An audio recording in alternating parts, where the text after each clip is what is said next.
지난 시간에는 왕실의 연향과 의례, 음악, 그리고 그 기록을 살펴보았는데요. 이번 시간에는 왕실의 오례 중에 굴례에 해당하는 그 의례, 그리고 그 음악, 또 기록에 관해서 살펴보려고 합니다. 왕실에서 군사 의례 중에 눈에 띄게 중요한 것이 왕이 참여하고 신료들이 함께 참여하는 활쏘기 의례, 대사례라고 하는 것, 그 다음에 또 우리가 주목하면서 보아야 할 것으로, 그러니까 일식이 발생했을 때 그것을 구제하기 위해서 어떤 의례를 했나, 이런 것들도 굴례에 들어가는데 그것도 한번 볼 거고요. 그 다음에 조선 전기에 잠시 있었던 취강령이라고 하는 의례까지 세 가지 의례를 좀 보려고 합니다. 오늘 보게 될 굴례, 오례 중에 네 번째에 해당하는 군사 의례인데요. 이 중에서 친사 의례, 왕이 직접 활쏘게 하는 의례, 또 열병, 강무, 그다음에 구일식의 등 이런 것들이 있는데요. 그 중에서 우리가 세 가지 의례를 보려고 합니다. 이 군사 의례와 음악, 이 굴례는 군사 의례인데 무슨 음악이 연주가 될까 하고 궁금해질 수도 있는데요. 물론 연주가 됩니다만 다른 의례에 비해서 음악적인 비중은 낮은 편이죠.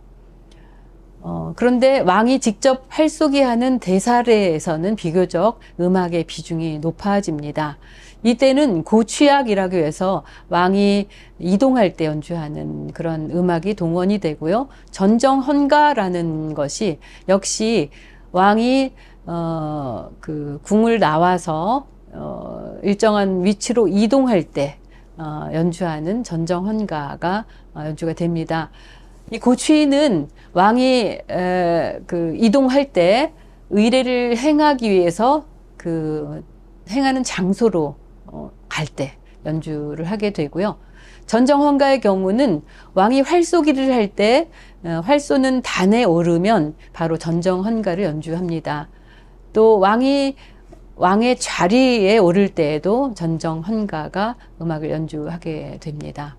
그리고 활쏘기를 할 때 여러 음악이 연주가 되는데 종묘제략에서 보태평이라는 음악이 있는데요. 그 음악의 일부 선율을 연주하게 됩니다.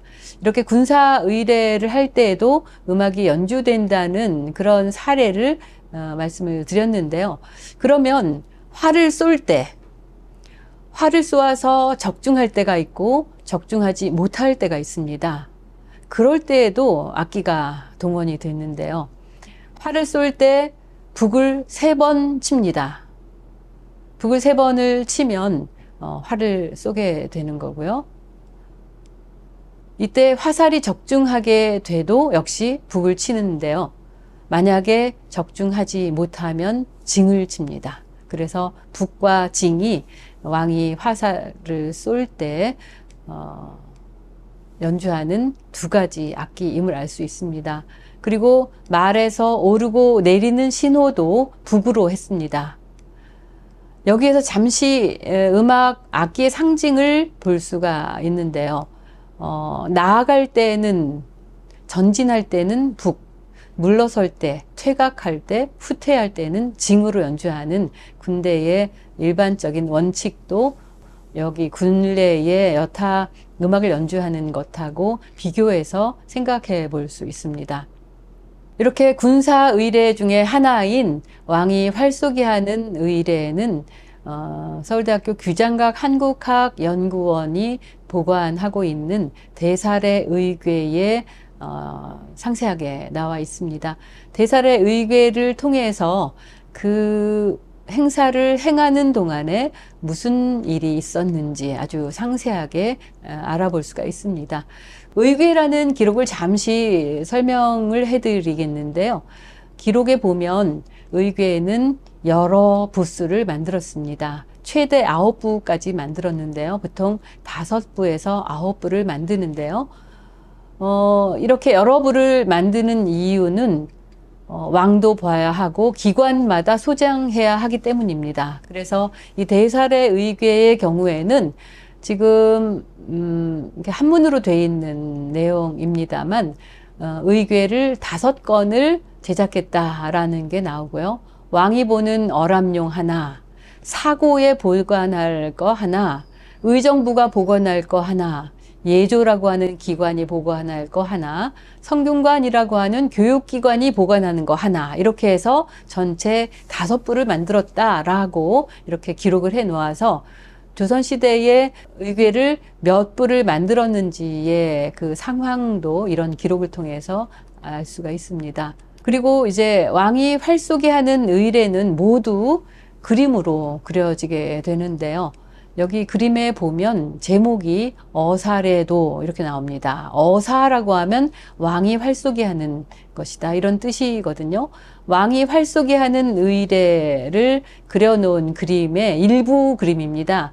여기에 보면 왕의 자리가 나와 있죠. 그런데 여러 차례 말씀드렸습니다만 왕은 그리지 않습니다. 이미 비어 있는 것이 아니라 저기에 앉아 계시는 걸로 이해하시면 좋고요.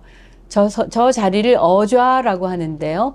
이 어좌에서 왕이 나올 때, 또 어좌로 들어갈 때 전부 음악을 연주한다는 말씀 앞서서 드렸죠. 전정 헌가를 연주한다라고 했는데요. 그 그림, 음악 연주하는 그림이 이제 이렇게 나와 있습니다. 바로 여기 이 악대의 모습이 바로 전정 헌가, 낮은 곳에서 연주하는, 주로 소리가 큰 타악기, 관악기들을 많이 연주를 하는 그런 모습이 그 그림에 나와 있습니다. 그리고 이제 왕이 활 쏘게 할 때는 왕만 활을 쏘지 않습니다. 신하들도 함께 활을 쏘게 되는데요. 왕이 쏘는 관역의 모양과 신하가 쏘는 관역의 모양은 다르게 구분해 놓았습니다. 왕이 쏘는 관역의 모습을 지금 보여드리고 있는데요. 그림이 좀 이상해 보이죠? 마치 거꾸로 서 있는 것처럼.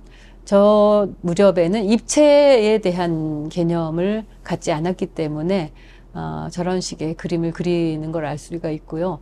북을 거기에 준비해 놓은 것은 관역에다 정확하게 왕이 맞출 것을 대비해서 연주를 하도록 준비해 놓은 그런 모습을 만날 수 있습니다.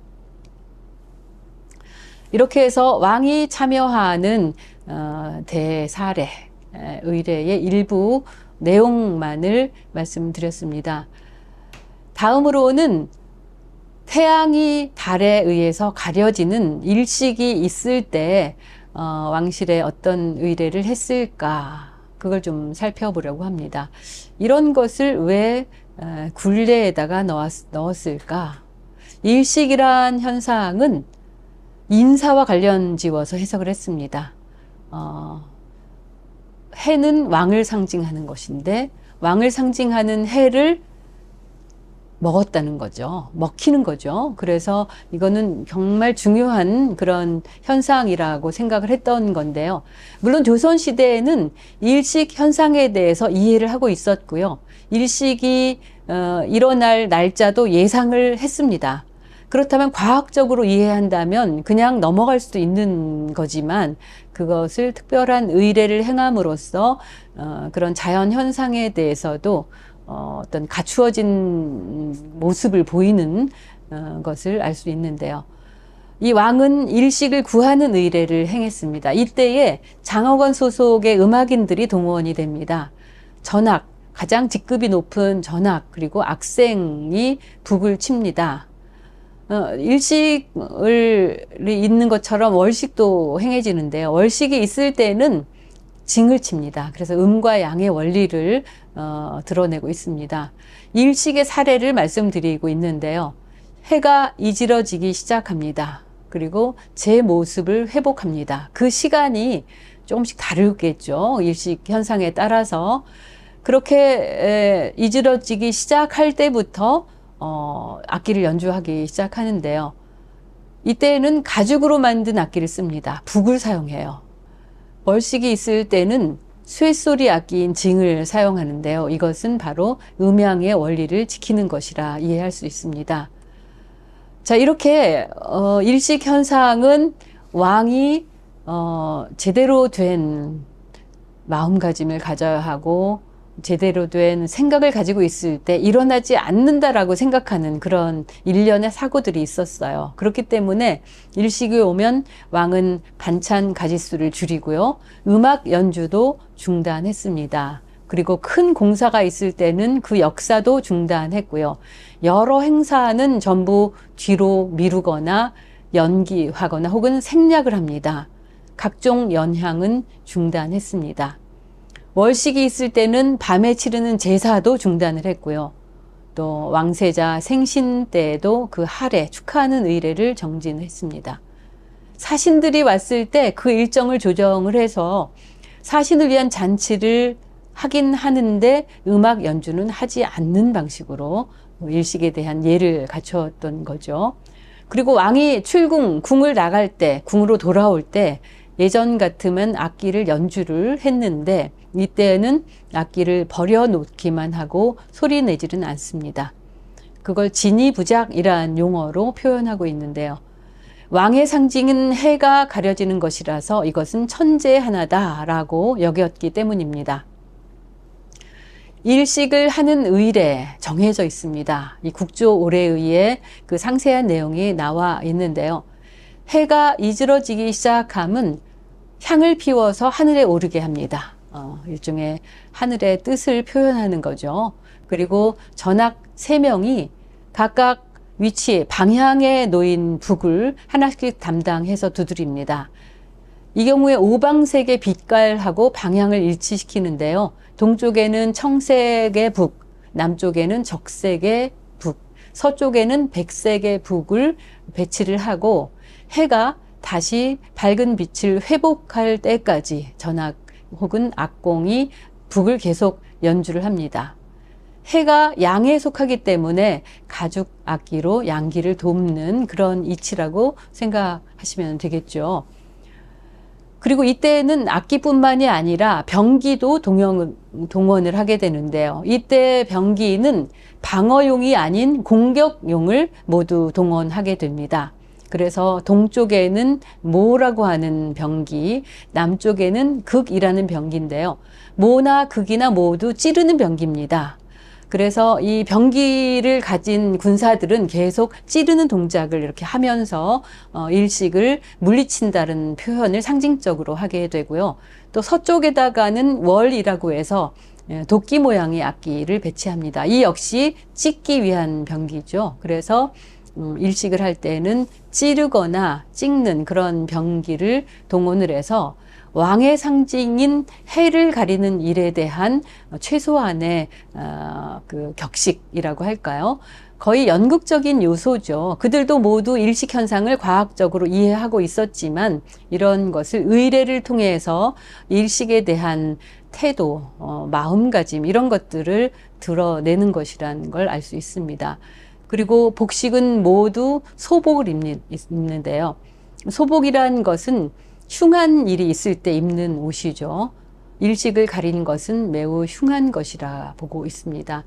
왕은 이부자리, 요를 깔아놓고 거기에 소복을 입고 머리를 풀어헤치고 엎드려 있는 그런 자세를 취하면서 해가 다시 제 모습을 드러낼 때까지 이 의례에 참여하게 됩니다.